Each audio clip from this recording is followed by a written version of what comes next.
Poussin créole, Qui? poussin créole, Qui? il n'aime pas trop Mélenchon. Ah. Est-ce qu'il peut faire une toile? Bien sûr que non, c'est un poussin. Prends garde, poussin créole est là.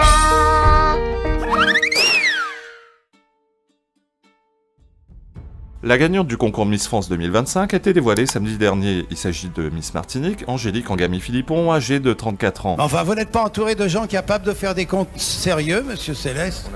Ça me paraît quand même très grave, ça. Les réactions vont un peu dans tous les sens sur les réseaux sociaux. Il y a par exemple les complotistes comme cet internaute qui voit une décision politique visant à calmer la crise sociale dans les Caraïbes, ou celui-là qui voit une volonté de faire plaisir aux racisés. C'est peut-être le cas, mais je n'y crois pas une seule seconde. Même si les concours de Miss ont une bien plus grande importance en Outre-mer que dans l'Hexagone, s'imaginer qu'il pourrait calmer qui que ce soit, c'est surestimer l'importance de ce concours. Aussi, c'est loin d'être la première fois qu'on a une Miss France de couleur, comme ce fut le cas en 2017 avec Miss Guyane, Miss Guadeloupe en 2003 ou Miss Bourgogne en 2000, etc.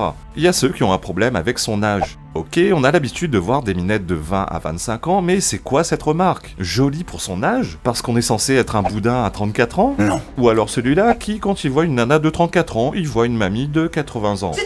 Il y a ceux qui voient un transsexuel, ceux qui la trouvent obèse, il y a les tweets racistes, les Martiniquais apprécieront qu'on les considère comme des migrants, il y a surtout une tonne de commentaires de gens très nuancés qui trouvent que c'est un thon ou un laidron. Je vous ai prévenu, on est à fond dans la nuance. Je vois ça, ouais. Sur ce sujet, soyons honnêtes 5 minutes. Je peux comprendre que certains ne soient pas sensibles à ce genre de beauté. Moi-même, si je la croise dans la rue, je me retourne pas, mais de là à dire qu'elle est moche, faut arrêter d'être con à un moment. Du moins, si on se base sur cette seule photo, car on verra plus tard qu'au naturel, elle est vraiment pas terrible du tout.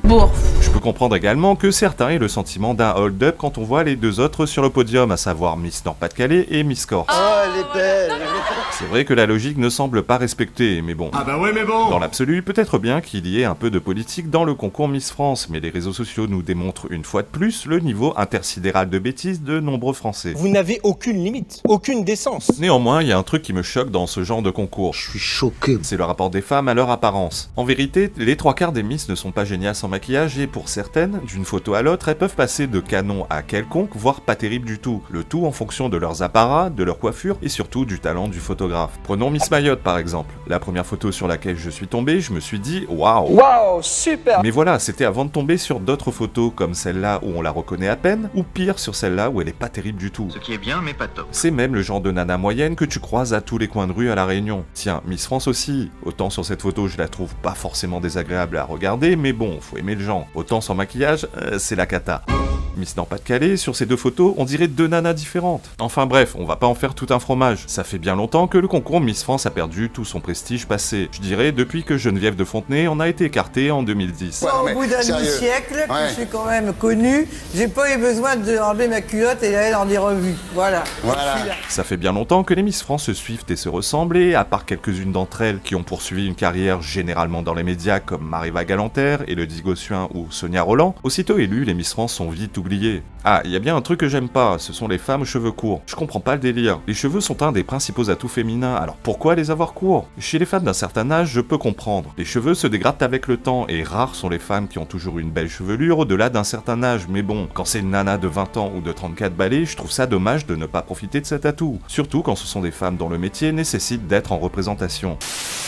Instant crotte de nez, Marion estime que la sociologie devrait être obligatoire. Je sais, attaquer le physique c'est mal, mais la photo de profil de Marion est probablement le meilleur argument pour nous convaincre que la sociologie devrait être interdite en France. Les nationalistes fachos, monarchistos, hémorroïdes. Le cyclone Chido a semé le chaos samedi dans le département le plus pauvre de France, Mayotte, laissant derrière lui un spectacle apocalyptique et causant pour l'heure 16 morts. Le préfet de Mayotte dit quant à lui craindre des centaines de morts, voire des milliers. Cette crainte s'explique notamment par la violence du cyclone avec des vents atteignant les 226 km/h, mais également par le nombre élevé de bidonvilles sur le territoire. La gauche monte au créneau sur les réseaux sociaux et récupère aussitôt ce drame pour pointer du doigt l'inaction des pouvoirs publics qui a mené à un tel bilan. Mélenchon et Rousseau en profitent au passage pour nous alerter sur la multiplication de ce genre d'événements, alors même que le dernier événement d'une telle intensité remonte à 1934, ne changez rien surtout. Mais quelle icône celle-là! Une sacrée bande d'hypocrites qui, comme n'a pas oublié de rappeler la députée de Mayotte Estelle Youssoufa, n'a de cesse de freiner, voire d'empêcher la moindre avancée en matière de lutte contre l'immigration illégale à Mayotte et en matière de résorption de l'habitat insalubre comme les bidonvilles par exemple. Regardez ce que Jean-Luc Mélenchon a déclaré hier. Le cyclone frappe Mayotte de plein fouet, une population rendue vulnérable et abandonnée et soumise à une terrible épreuve, le pouvoir méprisant et incapable occupé par son nombril n'a rien prévu ni organisé. Votre réaction rapide sur cette prise de position, alors qu'on ne savait pas grand-chose encore de la situation de Mayotte. Elle vous scandalise, elle vous révolte, c'est quoi? Moi, si vous voulez, en fait, quand je vois le tweet de M. Mélenchon, je me dis, est-ce que Mayotte ne souffre pas assez? Vous voyez, on a toutes les calamités possibles et imaginables, et il faut qu'en plus on se farcisse la mauvaise foi et l'indignité, l'obscénité de M. Mélenchon. Parce que franchement, LFI, je vais vous résumer la position de LFI sur Mayotte. J'ai le député Ratenon de la Réunion LFI, qui est sur toutes les télés de France et de Navarre, en train de demander le rétablissement d'un visa entre la Réunion et Mayotte, tellement le bonhomme est en maophobie décomplexée. Les humanistes de LFI qui se sont levés vent debout contre Wambushu, qui demandaient la destruction des bidonvilles pour la protection même des habitants qui sont dedans. Ces bidonvilles qui sont devenus des cimetières à ciel ouvert avec ce cyclone. LFI s'est opposé à cette opération qui devait mettre tout le monde à l'abri. Et maintenant, LFI se permet, alors qu'on compte nos morts, de dire, nous, on aurait mieux fait. Non, mais faut comprendre l'obscénité. Ils sont où ces humanistes gauchos gogo là? Ils sont où pour aller nous sauver? Il n'y en a pas un. Tous ceux qui étaient en train de s'égosiller, de faire des tribunes, d'aller nous expliquer que les Maoris étaient des xénophobes, la moitié de la population est étrangère, nous donner des leçons d'accueil, il faut vraiment oser. Faut arrêter en fait de nous prendre pour des imbéciles. D'ailleurs, les Maoris ne sont pas dupes puisqu'ils ont placé Marine Le Pen très largement en tête du scrutin des dernières présidentielles en 2022, avec 42,68% au premier tour et 59,1% au second. On termine avec une petite réflexion personnelle sur l'obsession de nombreuses personnalités politiques de gauche pour le conflit israélo-palestinien et la raison pour laquelle cette obsession n'est à mes yeux que la traduction d'un profond antisémitisme. On a tous des causes qui nous touchent plus que d'autres. Oui. On a tous à un moment de notre vie été plus émus par certains drames que par d'autres.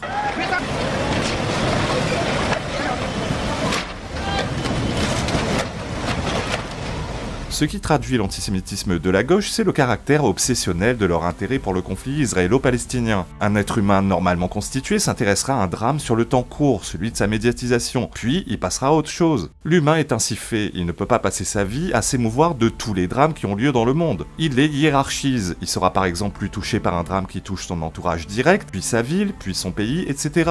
Car il n'a pas la capacité émotionnelle à absorber tous les malheurs du monde. Dès lors qu'il y a caractère obsessionnel, c'est suspect. Je peux comprendre qu'on se sente concerné par une cause qui ne nous touche pas directement, mais pour laquelle on a une attache émotionnelle particulière. Par exemple, quand ça concerne le pays dont on est originaire, ou celui de nos parents, ou lorsqu'on a vécu dans le pays en question et qu'on a gardé une attache pour ce pays. Rima Hassan par exemple, je peux comprendre qu'elle soit obsédée par le Proche-Orient. Émeric Caron, cependant, ça n'a aucun sens. Caron nourrit une obsession maladive pour Israël et la Palestine. Sur ses 20 derniers tweets ou reposts, 14 concernent le conflit israélo-palestinien, soit 70%. Émeric Caron n'a pourtant aucun lien avec la Palestine, il n'en est pas originaire, il n'y a aucune famille, il n'y a jamais vécu et de surcroît, il n'est même pas musulman. Les gens qui sont obsédés par la situation dans un pays avec lequel ils n'ont aucune attache, ça n'existe pas. Si demain il y avait un drame aux États-Unis, je vais m'y intéresser peut-être une semaine, peut-être deux, et je verserai peut-être une petite larme, puis je passerai à autre chose. Émeric Caron serait-il juste plus humain que le commun des mortels? Si c'est le cas, comment se fait-il qu'il n'en ait rien à faire des massacres de chrétiens dans le monde, notamment en Afrique? Comment se fait-il qu'il n'en ait rien à faire des nettoyages ethniques commis par des musulmans au Darfour? Le point commun de tous ces obsédés du conflit israélo-palestinien est le fait que, étrangement, seuls les conflits où le juif est l'agresseur semblent trouver grâce à leurs yeux. Hasard? Je ne crois pas. Méfiez-vous.